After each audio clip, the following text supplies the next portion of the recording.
Tá dando para ver a tela aí? Não sei como é que tá. Certinho, Arthur. Tá dando para ver certinho. Então, nós vamos falando aqui, qualquer coisa, vocês podem ajudando aí, completando, né? Para que a gente possa fazer essa compreensão. Como nós já havíamos conversado, nós estamos no final do livro. E essa compreensão agora do final do Livro dos Espíritos, ele vem concluindo um pouco a obra, e é muito importante esse final como uma introdução para o Livro dos Médiuns, que virá na sequência. Né?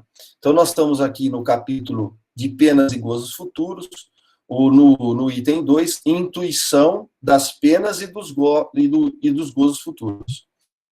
Nós paramos na questão 961. Né? Kardec pergunta: no momento da morte, qual o sentimento que domina a maioria dos homens? A dúvida, o medo ou a esperança? E a resposta da espiritualidade, eu acho que é muito significativa, para que a gente leve em consideração que existe uma relação entre o sentimento que domina o homem praticamente o reflexo que vai acontecer na vida futura. Então, o que a espiritualidade responde? Vai ser o sentimento da dúvida para os céticos, endurecidos. Vai ser o sentimento do medo para os culpados. E vai ter o sentimento da esperança para os homens de bem. Então, praticamente, ele está falando aqui, a espiritualidade está nos trazendo como uma resposta que o que nós estamos construindo, o que nós somos em essência, né, internamente, é o sentimento que vai nos dominar no momento da morte. Né? No momento da morte, qual o sentimento que domina a maioria dos homens? A dúvida, o medo, a esperança, poderia ser mais coisa. E aí ele coloca que a dúvida para os céticos endurecidos, o medo para os culpados, a esperança para os homens de bem. Então, em relação a isso, no desencarnes, né, nós teremos vários posicionamentos do outro lado. Então, quando Jesus está falando, trazendo um ensinamento, que a casa do meu pai há muitas moradas, e se não fosse assim, eu vou-lo teria dito, pois vou preparar-vos o lugar. Né? Então, essa fala de Jesus, ela dá a síntese que Jesus faz, dá várias interpretações. Não é? Então, o que porta adentraremos, né, nesse momento da morte? Como estaremos? Como estamos preparando? Como estamos construindo a nossa vida? E que sentimento nos move no transcurso dos dias? E a somatória de tudo isso é o sentimento que nós acumularemos. É aquele sentimento maior, né? Aquele mais relevante. Né? Não que nós não tenhamos outro, mas qual que vai ser aquele que domina, né, o nosso ser. Então, isso significa que a espiritualidade está nos trazendo e apontando para um laboratório do mundo invisível. E isso, lá no capítulo 8 do Livro dos Médiuns, estou dando uma adiantadinha aqui para a gente poder voltar, nós vamos ter exatamente esses ensinamentos, o laboratório do mundo invisível, como que funciona, como que vai ser dado, o que vai falar lá, os elementos gerais do universo, o espírito e a matéria, que já começou a dar esse ensinamento no Livro dos Espíritos, lá vai ter uma continuidade e um desdobramento, o vestuário dos espíritos, as aparições, os acessórios são reais, formação espontânea dos objetos tangíveis, como é que se dá isso, se acontece, não acontece, vão ser analisados a escrita direta, a história da aparição de uma pessoa viva em sua tabaqueira, a modificação das propriedades da matéria, a ação magnética curativa. Então, esse laboratório, essa ciência do plano espiritual, é o que Kardec buscava com a doutrina espírita. Ele vem colocar o espiritismo num patamar de análise da ciência espiritual. Ele vem colocar o espiritismo num patamar de análise das ciências morais e os seus reflexos na nossa vida futura. Então, tudo isso é uma nova ciência que os espíritos nos revelam. E ela não é semelhante à ciência da Terra. E isso faz com que o fato de nós termos muita herança, né, dos resíduos horizontais, como Herculano coloca lá no livro Espírito e o Tempo, que tem lá palestra no YouTube, né? O Aulo já separou, todas essas palestras gravadas estão lá no YouTube, lá no link da Unenlar. Então, dá para pegar várias palestras que a doutora Irvéia colocou lá, inclusive tem um livro dela que ela escreveu, que vai estar apontando para tudo isso, que os nossos resíduos, as nossas vivências do passado ainda muito presente enquanto sentimentos de medo, enquanto sentimentos de culpa, enquanto sentimentos de raivas, vão refletir agora e vai fazer muita diferença na nossa vida presente, mas na nossa vida futura, intermediária ali entre a encarnação e desencarnação, que é o período que nos encontramos. Eu vou dar uma puxadinha aqui no capítulo 14, que trata dos fluidos no livro da Gênesis, tá? E lá no item 14 do capítulo 14, Kardec vai estar colocando, junto com a espiritualidade, o seguinte: os espíritos agem sobre os fluidos espirituais, não os manipulando como os homens manipulam os gases, mas com a ajuda do pensamento e da vontade, que são para os espíritos o que a mão é para o homem. Então, dentro do plano espiritual, os espíritos agem sobre os fluidos espirituais. E eles não manipulam, né, como os homens manipulam os gases. Não é a mesma relação, não é a mesma ciência. Mas, com a ajuda do pensamento e da vontade, que são os atributos da alma, é através do pensamento e da vontade que eles agem sobre os fluidos espirituais, que são para os espíritos o que a mão é para o homem. Então, como nós manipulamos através do labor, né, da parte basal, a modificação na matéria, na espiritualidade, eles fazem isso com o pensamento e a vontade, e o agente intermediário é o fluido espiritual. Então, pelo pensamento, eles imprimem no fluido essa ou aquela direção, eles os aglomeram, combinam ou dispersam e formam conjuntos com uma aparência, uma forma, uma cor determinada, mudam suas propriedades, como um químico muda as de um gás ou de outros corpos, combinando-os segundo certas leis. É a grande oficina ou laboratório da vida espiritual. Esse laboratório da vida espiritual é o que a espiritualidade vem nos revelar. Quando André Luiz está trazendo lá toda a série, né,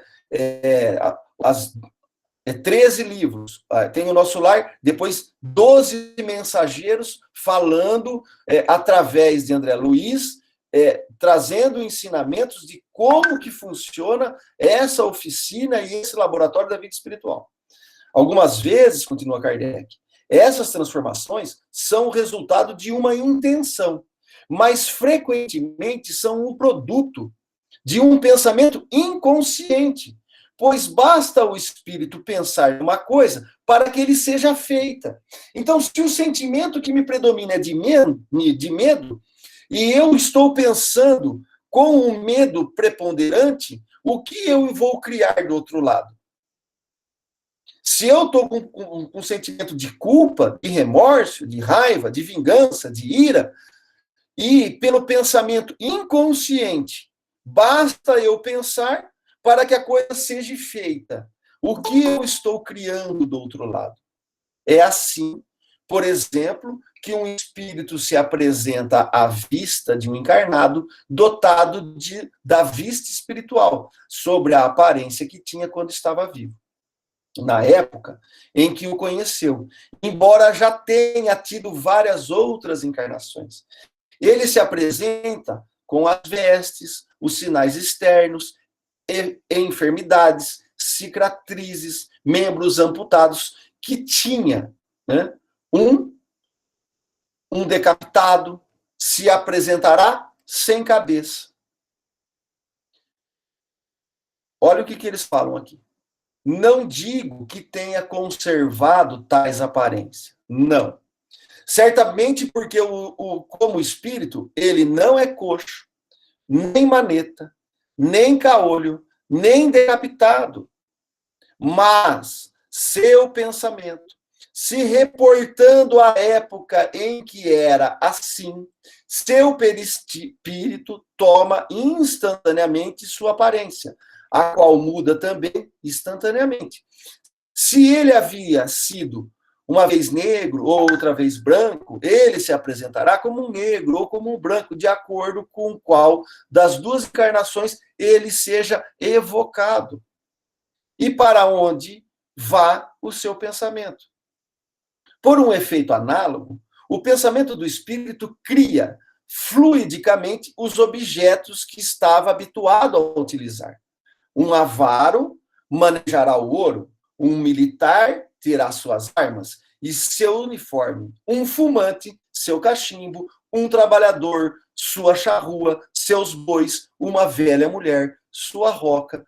Esses objetos fluídicos são tão reais para o espírito quanto seriam no estado material para o homem encarnado, mas, pelo fato de serem criados pelo pensamento, sua existência é tão efêmera quanto ele. Isso é muito importante para nós entendermos esse capítulo que nós estamos lendo aqui, que é a intuição das penas e dos gozos futuros.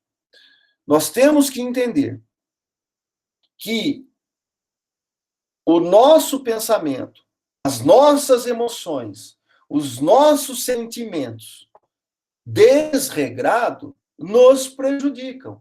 E as nossas emoções, os nossos sentimentos, né, regrados, nos auxiliam.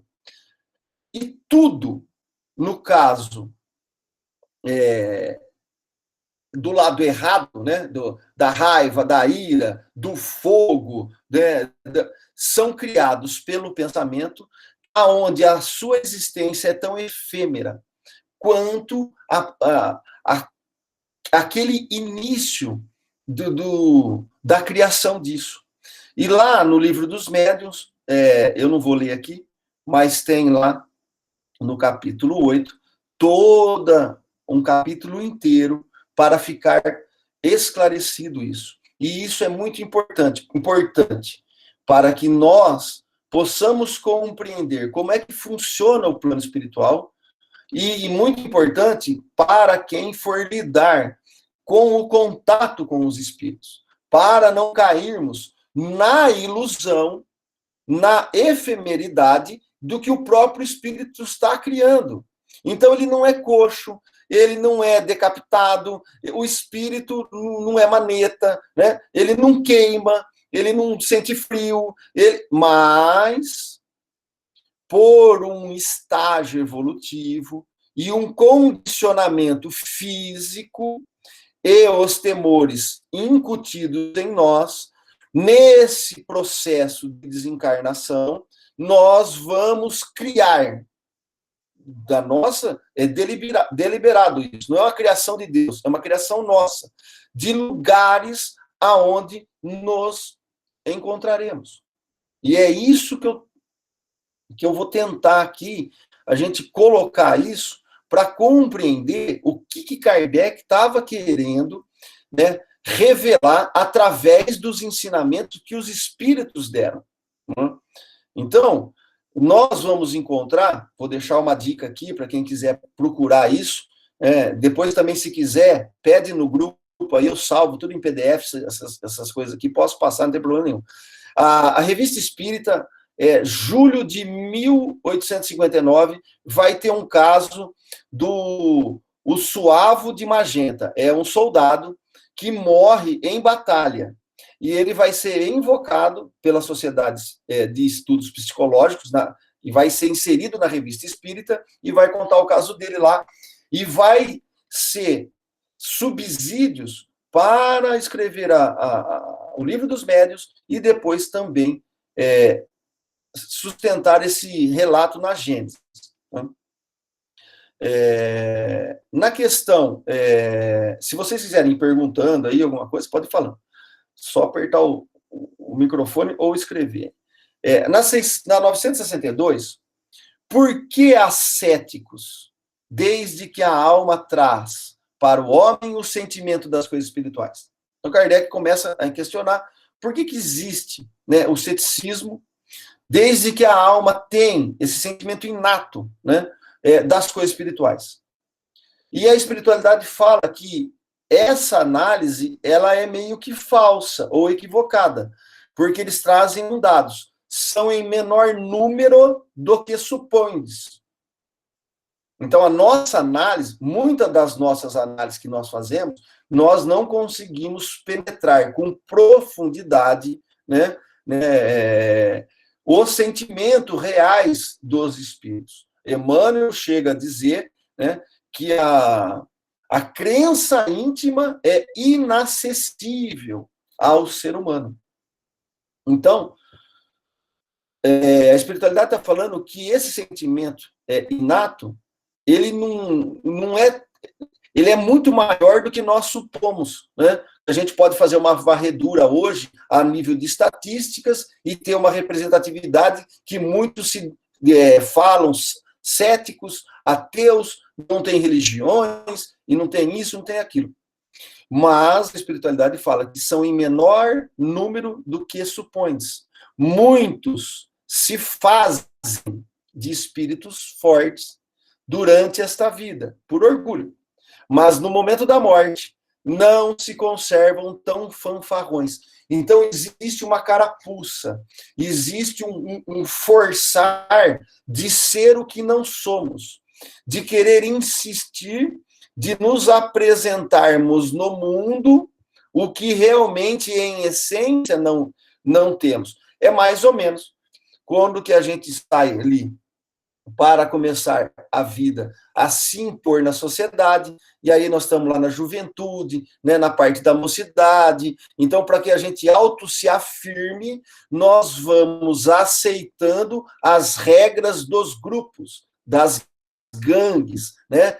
E aí, aquilo, em verdade, a pessoa não quer, mas ela se faz de um espírito forte para ser aceitado no seu meio. E isso é muito ruim, porque nós vamos sufocando a vontade própria, o que eu queria em verdade, e vou me moldando em cima de regras e comportamentos culturais, seja de bairro, seja de cidade, ou seja de gangues, né, castas, separados, porque ali eu quero adentrar. Então, isso acaba sendo muito prejudicial, mas, em essência, nós não somos assim. Então, nós forçamos uma parte materialista só para nos impormos. E isso vem distorcendo, e vamos chegando, acumulando tudo isso no fim da vida, com muitos equívocos, com muitos erros, com muitos resíduos, com muito lixo, né, que não tem nos ajudado. E isso nós vamos precisar começar a rever, se realmente quisermos encarar Deus como Espírito e verdade, e parar de mentir, né, para nós e para Deus. Né? Quase que num processo de confissão dos nossos erros, dos nossos equívocos, revendo tudo isso e mudando realmente de vida. Agora, cada um que vai ter que analisar o que é bom, o que é ruim. E existe um comentário dos espíritos nessa questão 962.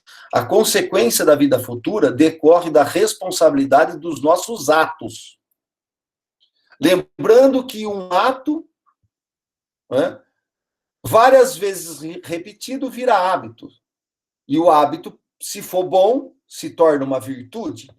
Vários atos ruins, se for negativo, pernicioso, se torna vícios. Então, nós estamos aqui caminhando entre fazer atos saudáveis, benéficos, ou atos impuros, indesejados, desequilibrados. Então, nós vamos não querendo as virtudes e escolhendo os prazeres, e os prazeres, obrigatoriamente, no excesso, vai levar a vícios e a desregramento fisiológico de várias matizes. Então, a razão e a justiça nos dizem que, na distribuição da felicidade, a que todos os homens aspiram, os bons e os maus não poderiam ser confundidos. Deus não pode querer que uns gozem do bem sem trabalho e outros só o alcance com esforço e perseverança. Então, aqui, né, numa lógica crescente que a espiritualidade está comentando, a cada um, como dizia Jesus, segundo as suas obras. Não é? A cada um segundo as suas obras, aprendemos que quando erramos, podemos consertar. Que quando consertamos, estamos nos melhorando. Quando melhoramos, estamos inovando nossas atitudes. Então, estamos nos superando. E superar é amar mais. Né? Isso aí é uma mensagem de Vera Jacob Bush, se eu não me engano aqui. E eles continuam. A ideia que Deus nos dá de sua justiça e de sua bondade, pela sabedoria de suas leis, não nos permite crer que o justo e o mal estejam aos seus olhos no mesmo plano, nem duvidar de que não recebam algum dia uma recompensa e outro o castigo pelo bem e pelo mal que tiveram feito. Aqui, nós precisamos começar a realmente ler com o espírito. Não é? Então, a ideia de que Deus nos dá de justiça e de sua bondade, e aí tem uma aqui, uma entre vírgulas, pela sabedoria de suas leis. Então, aqui já está subentendido, e a espiritualidade vai desdobrar isso para frente, que Deus não fica olhando um por um.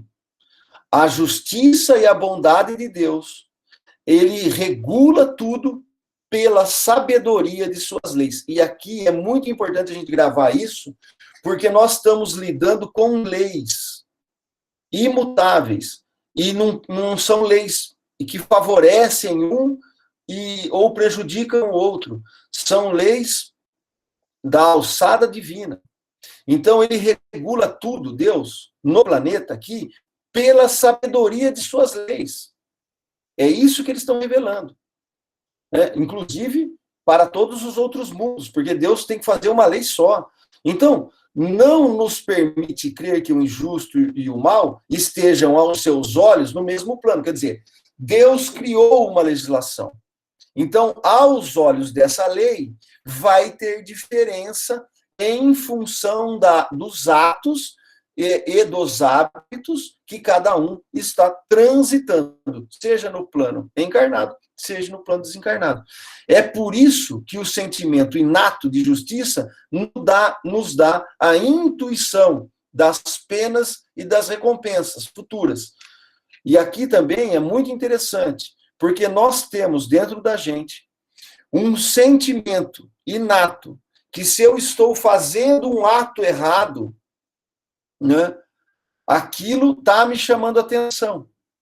Aí eu não prestei muita atenção naquele sentimento inato. Eu vou e repito. Aí me chama a atenção de novo. Eu vou e repito. Até quando? Né? Então, se eu insistir em fazer o erro, e eu sei que é errado, conforme eu avanço, eu vou tendo esses sentimentos inatos do que eu estou fazendo é certo ou do que eu estou fazendo é errado. Nós podemos achar que estamos na dúvida, mas nós temos essa intuição e precisamos utilizá-la com maior propriedade, com muito mais vezes por dia e até durante o sono, né? Mas, em verdade, às vezes nós esquecemos de buscar essa verdade, né? Buscar o que está acontecendo. Por quê? Porque nós não fazemos a autoanálise. Na palavra de Santo Agostinho, nós não confessamos o erro. Nós não passamos em revista o que fizemos o dia inteiro. E eu faço de tudo para esquecer aquele erro e começar outro amanhã. Então, eu vou acumulando uma série de erros e vou sobrepujando pela minha vontade e pelo meu orgulho, pelo meu egoísmo, aonde eu vou sufocando esse sentimento inato. Como que eu faço isso? Eu vou encharutando, né, a minha razão com álcool, com droga, com filmes desregrados, com literatura que não elevam. Tudo isso, quando eu faço isso, eu estou num processo de desligamento mental, porque eu não quero exercitar minha mente. É mais fácil, né, para o corpo eu relaxar a mente.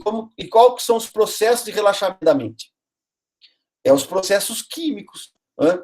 Ou intuitivos, no nosso caso aqui. Então, eu fico lá, né, no WhatsApp, eu fico no Facebook, eu fico na internet, eu fico na televisão, eu fico na embriaguez da maledicência, conversando coisas que não elevam. Então, são todos mecanismos que nós vamos criando há muito tempo, nós estamos condicionando vários atos, isso está virando um hábito terrível na humanidade, que tem nos prejudicado e tem sufocado enxergar esse sentimento inato de justiça e de intuição. Então, como eu não consigo sufocar isso em verdade, a hora que a coisa estoura, eu sei que eu estou errado, então eu vou ter um acúmulo de sentimentos, de medo, de temores, de rancores, de dissabores. Então, como é que eu vou estar no momento da morte? Bom, eu vou eclodir tudo isso que eu estou represando, né? E isso aí vai ser a somatória do que eu sou, né? Eu fiz, eu me impus, eu construí. Então, teoricamente, eu estou construindo o meu inferno ou construindo o meu céu, tijolinho por tijolinho. Allan Kardec fala que as almas ou espíritos são criados simples e ignorantes. Se nós somos criados simples e ignorantes, o que ele ainda ele completa? Isto é, sem conhecimento nem consciência do bem e do mal, porém aptos para adquirir o que lhes falta. O trabalho é o meio de aquisição e o fim, que é a perfeição, é para todos nós. A espiritualidade traz essa mensagem, né? Como simples e ignorante, nós temos a nulidade intelectual e a nulidade moral. Então, quando nós fomos criados, nós estamos saindo zero de inteligência e zero de moral.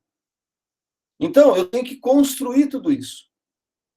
E esses conhecimentos, vida após vida, vida após vida, a espiritualidade fala que não é nem na primeira, nem na 10ª, nem na 100ª encarnação, já no reino hominal do homem, que nós adquirimos a responsabilidade pelo livre-arbítrio. Mas, quem sabe, a partir da 1000ª.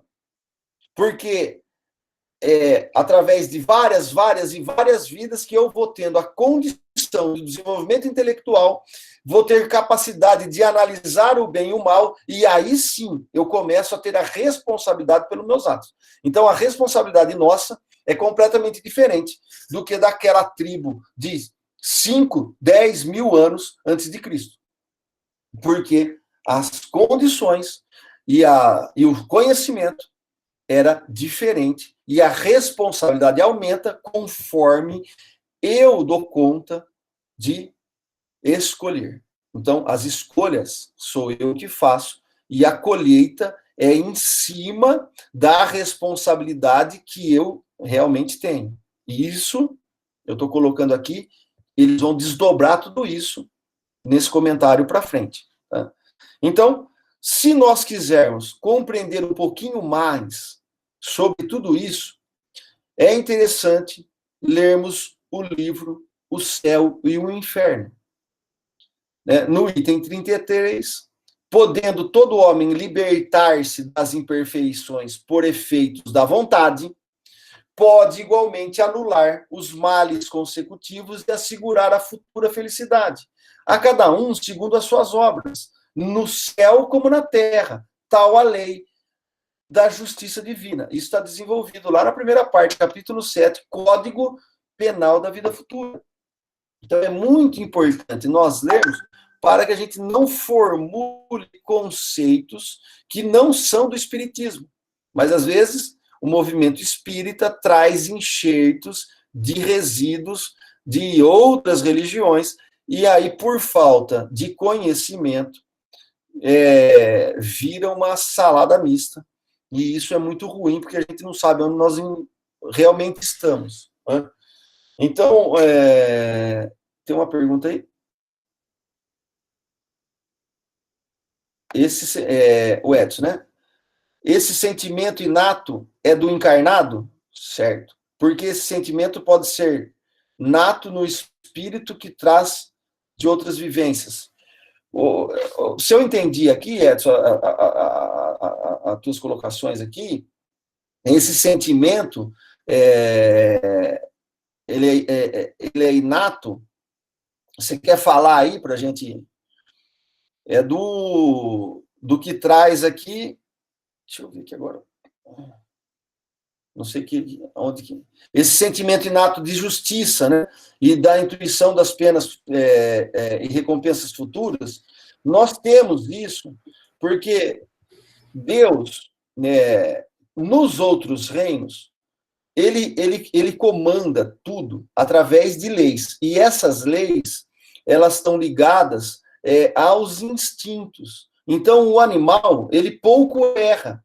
Ele não tem responsabilidade, porque a tomada de decisão dele não é consciente, né? O máximo que ele pode fazer é escolher uma presa ou outra na hora que ele está com fome, né? Ou beber água aqui no rio daqui.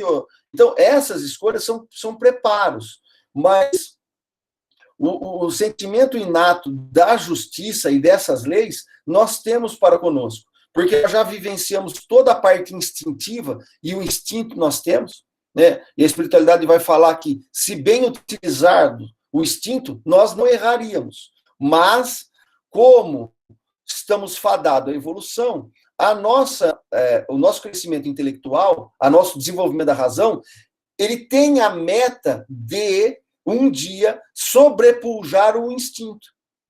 Aonde, pelo conhecimento intrínseco e de todas as análises que nós conseguimos fazer, nós vamos poder escolher de conta própria, e não uma imposição instintiva. Não é? Então, o instinto ele é bom até um determinado ponto, mas para angariar evoluções, e aqui já estamos partindo para espíritos mais elevados, eles já controlam e dominam todo esse instinto. Então, isso já é latente em nós. Nós temos um sentimento, quem está estudando na terça-feira, Edson, o livro da Gênesis, nós estamos no finalzinho, lá no capítulo 17, se eu não me engano, Kardec volta a esse ponto, dizendo que nós, ao reencarnarmos, quando nós escolhemos as provas, temos esse sentimento e temos também um tutor, um anjo da guarda, que está conosco, dioturnamente, nos orientando. E também nós não fazemos esse uso, né? Nós não fazemos esse controle de tudo isso, mas por ignorância ou porque nós não queremos. Eu não sei se eu respondi. Se você quiser abrir o microfone aí, a gente pode falando. Então, continuando aqui, no item 3, penas e gozos futuros, intervenção de Deus nas penas e recompensas. Como é que se dá isso? Como, que é o que nós estávamos começando a falar. Como que Deus age? Qual que é a sua intervenção, né? Nas penas e nas recompensas. Como é que funciona tudo isso? Então, na questão 963, Kardec pergunta: Deus se ocupa pessoalmente de cada homem? Não é ele demasiadamente grande e nós muito pequenos para que cada indivíduo, em particular, tenha, aos olhos de Deus, alguma importância? Olha a pergunta de Kardec em cima dos conceitos das religiões. Né? Esse é um conceito, como é que funciona isso? Né? Como é que Deus está interagindo? Deus, e a resposta deles era, a espiritualidade nos alerta, Deus se ocupa de todos os seres que criou, por menores que sejam. Nada é demasiado pequeno para a sua bondade. Então, eu quebrei essa resposta aqui para a gente poder compreender. Tá? Mas eu já vou adiantar aqui para não fazer confusão.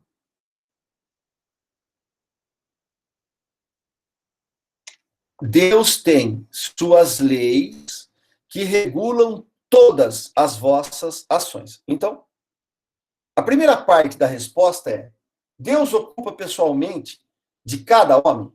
Não é ele, né? Deus, demasiadamente grande e nós muito pequenininho, para que cada indivíduo em particular tenha o cuidado específico dos olhos de Deus.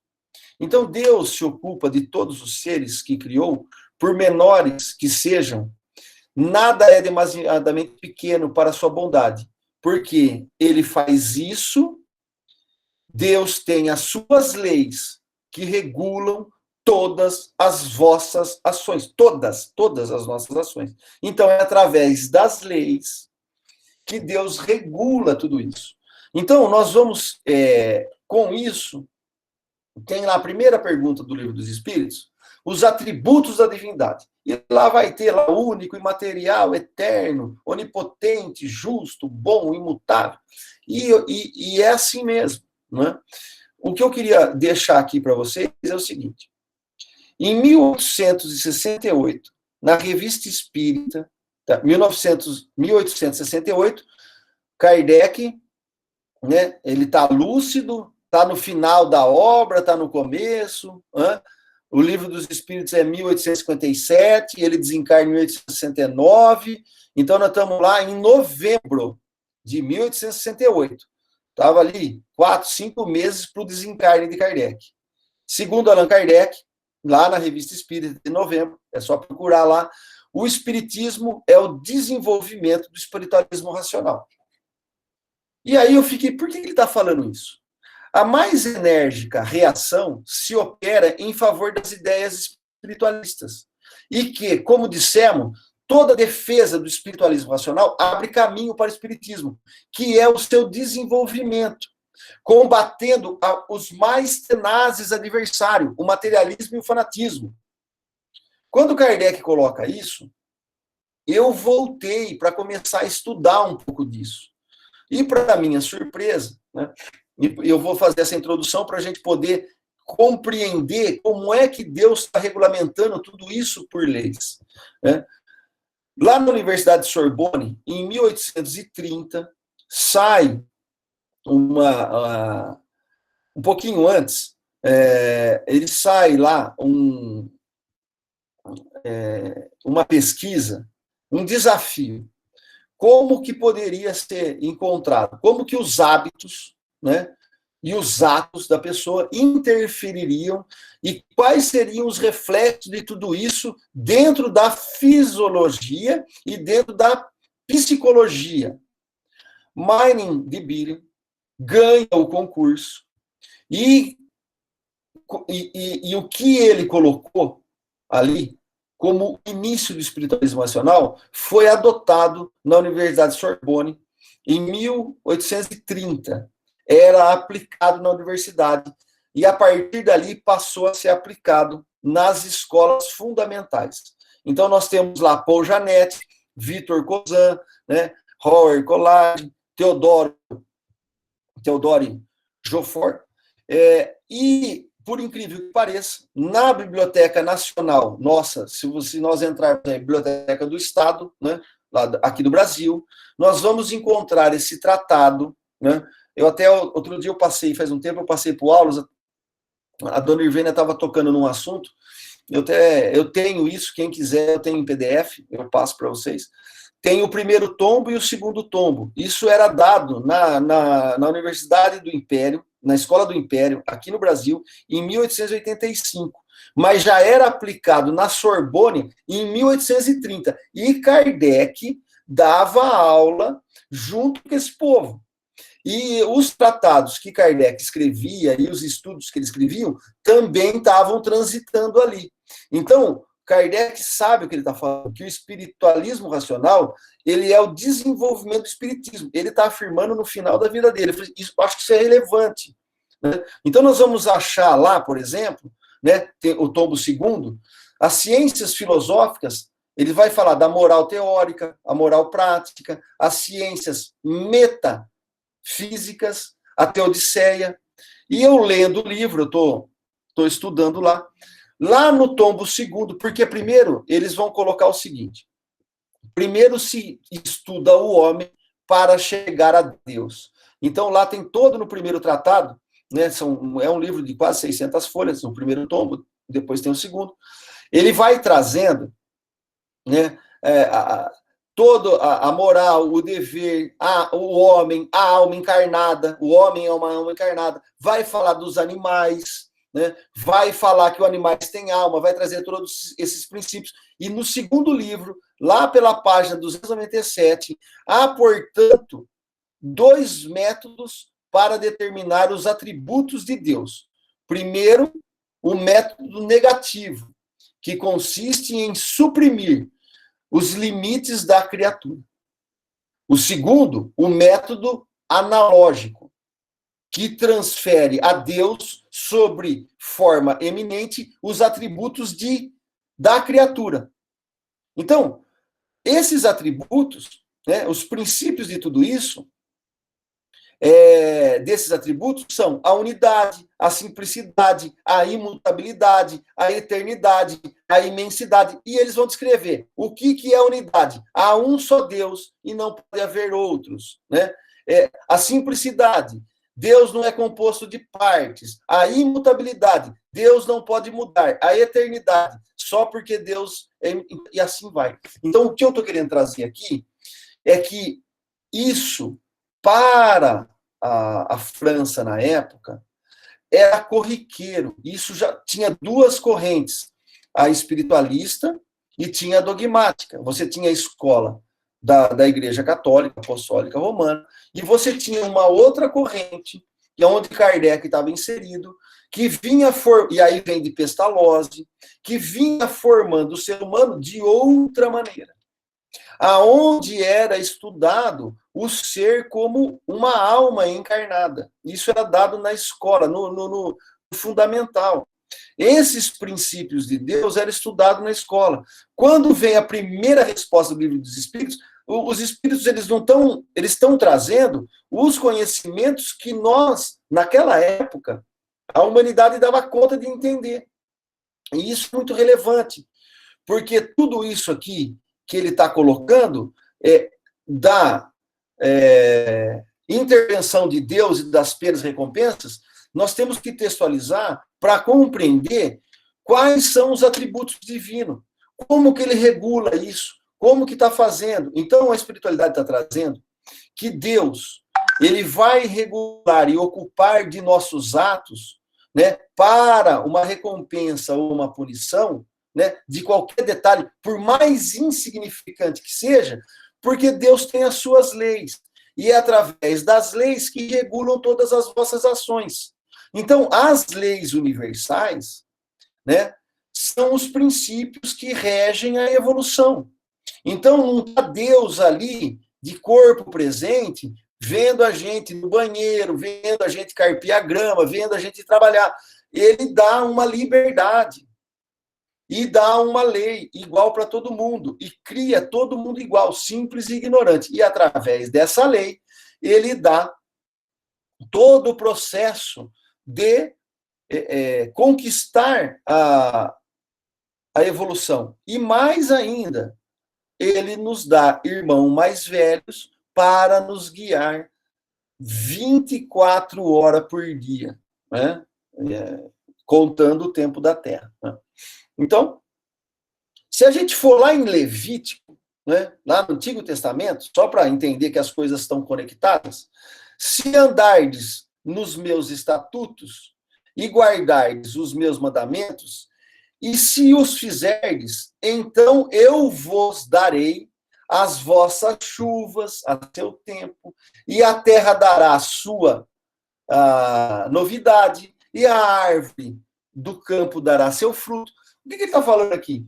Olha, se vocês conseguirem compreender as leis e as seguirem, tudo vai ser mais fácil, tudo vai vir a seu tempo, tudo vai florescer, tudo vai se frutificar e o campo vai prover as nossas necessidades.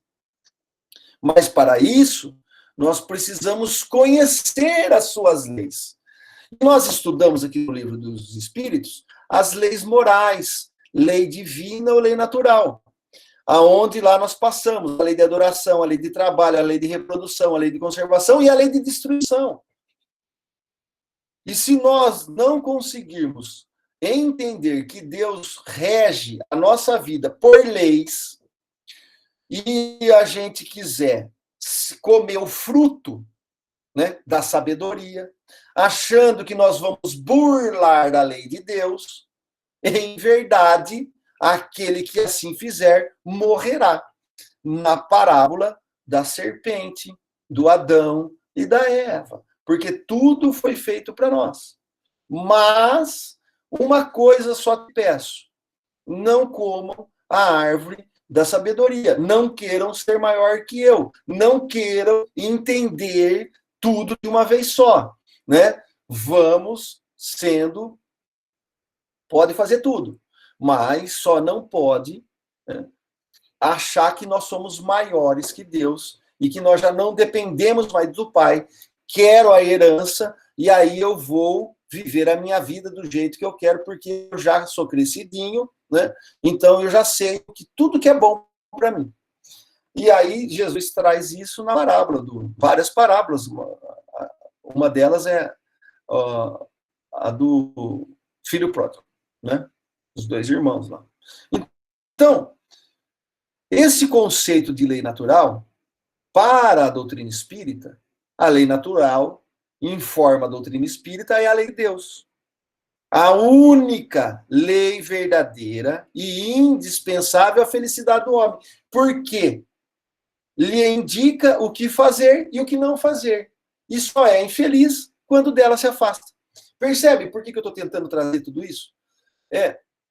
Para a gente começar a arrancar muitos resíduos que trazemos de outros conceitos, para poder jogar tudo isso fora e começar a compreender que Deus rege e regula os planetas, e especificamente, que nós estamos na Terra, e aqui é que nos interessa, né? Ele regulamenta tudo isso por lei. Então, se eu não conheço a lei, eu vou me estrambicar, né? Para que a gente possa trabalhar aqui, né? Um auxiliar de enfermagem precisa conhecer os equipamentos que precisa o médico utilizar. Um auxiliar dentista, a mesma coisa, né? E qualquer coisa, a gente, para pilotar um trator, precisa conhecer aquele equipamento. Então, nós precisamos conhecer como é que funcionam as coisas. E o Espiritismo vem revelar as leis espirituais, que elas estão escondidas, se assim dizer, nas leis naturais. E nós precisamos entrar nesse estudo para que a gente possa realmente avançar. Não é à toa que o Espírito de verdade vem falar assim: espírita, amai-vos. Se vocês não se amar, se vocês não se tolerarem, se vocês não tiverem respeito mútuo, se vocês não tiverem indulgência, se vocês não tiverem, não perdoarem uns aos outros, vocês não vão conseguir avançar. Então, o primeiro mandamento é amai-vos. E o segundo, instruí-vos. Por que instruí-vos? Porque é com essa instrução que nós vamos interpretar e conhecer as leis divinas que Jesus começou a revelar. Olha, meu pai é como um fazendeiro que faz isso, isso, isso. Né? Meu pai é como... E ele vai dando exemplo. O que ele está tentando fazer no começo? Revelar as leis. As leis lá que Moisés começou, lá nos 10 mandamentos. Que teoricamente, tem um link com essas 10 leis morais. Então, saber tudo isso, no estágio que nos adentramos na humanidade, é de fundamental importância para compreendermos o que nós estamos construindo. Nós não estamos aqui construindo casinha, né, lápis de cor, nós não estamos construindo livros, nós não estamos construindo computador, nós estamos construindo o nosso futuro através dos exercícios diários, seja o professor ensinando, o arquiteto projetando, o construtor executando, o dentista trabalhando, e assim por diante. Mas isso é mecanismo para que a gente consiga construir os nossos futuros. E que futuros nós vamos ter? Não? Essa é o capítulo que nós estamos. As penas e os gozos futuros.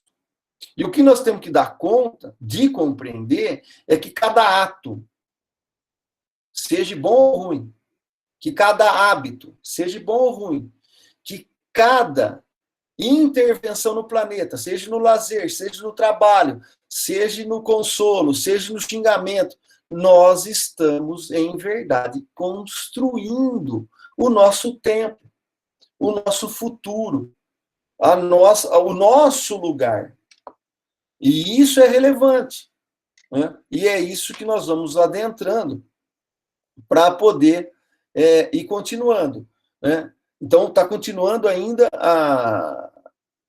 o comentário dos Espíritos. Deus tem suas leis que regulam todas as vossas ações. Eu gostaria de hoje, partindo para a finalização aqui, não sei se vai dar para entrar no outro tema, né, que nós vamos começar aqui a 964.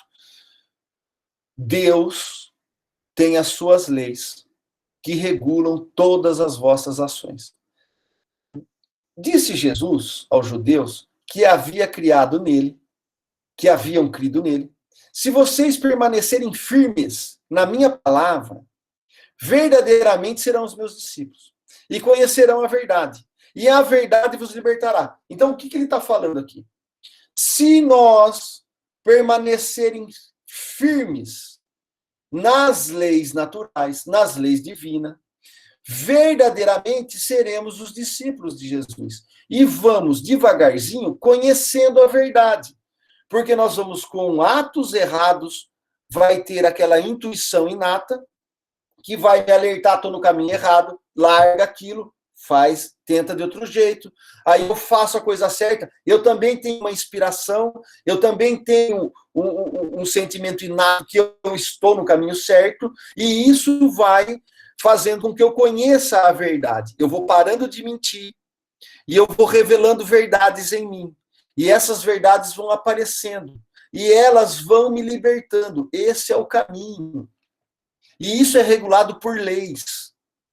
Então, se eu não conhecer as leis, quem vai me salvar? Porque se eu não conhecer essas leis, eu vou querer um intercessor. Eu vou querer alguém que me salve. Eu vou querer pagar com dinheiro, com cesta básica, com chantagem, com imposição, ou vou sair gritando. Né? Porque eu quero que alguém me salve, como uma criança que chora até o leite chegar. Então, se Deus regula todas as minhas ações por leis, se eu não conhecer essas leis, quem vai me salvar? São perguntas que eu queria deixar para a gente refletir. De quem é a obrigação da purificação? De quem é a obrigação da limpeza espiritual? De quem é a obrigação e a responsabilidade da salvação? Em uma palavra, quem é o responsável pela minha evolução se aonde eu estou inserido existe uma série de leis e essas leis é que regulam as minhas ações? Então, se eu não entender isso e eu não trabalhar para isso, eu vou querer um intercessor. Então, a igreja que vai me salvar. Então, é o centro espírita que vai me salvar. Não, a Gláucia que vai me salvar. Não, o Ravazzi que vai me salvar. A Aulus é que vai me purificar. O Aulus vai me fazer um passe e ele vai me purificar. Né? De quem é a obrigação da limpeza? De quem é a responsabilidade da salvação? Não, agora eu vou pedir a intervenção da espiritualidade amiga, porque eu fiz uma lambança, é a 15ª vez que eu faço o mesmo erro. E eu estou continuando a implorar para Deus para que minha mulher não veja o erro que eu fiz, porque eu quero sair ileso essa noite. De quem que é a responsabilidade? Então, eu acho que é um pouco disso que a espiritualidade está nos trazendo. Nessa fase em que nos encontramos, já de condição de entendermos tudo isso. Então, é por isso que o Consolador prometido veio. E ele vai ficar eternamente conosco. Até o fim dos tempos. Como está na Gênesis lá. Mas nós acreditamos nisso? Nós evocamos o Espírito de Verdade? Nós evocamos o nosso anjo da guarda para nos ajudar? Ou só estamos aqui querendo, né, que arrume os nossos equívocos? Então, eu vou deixar aqui, vamos parar por aqui. Nós vamos, para a semana que vem, a questão é a 964, desculpa. Tá? Quem quiser ir lendo aí.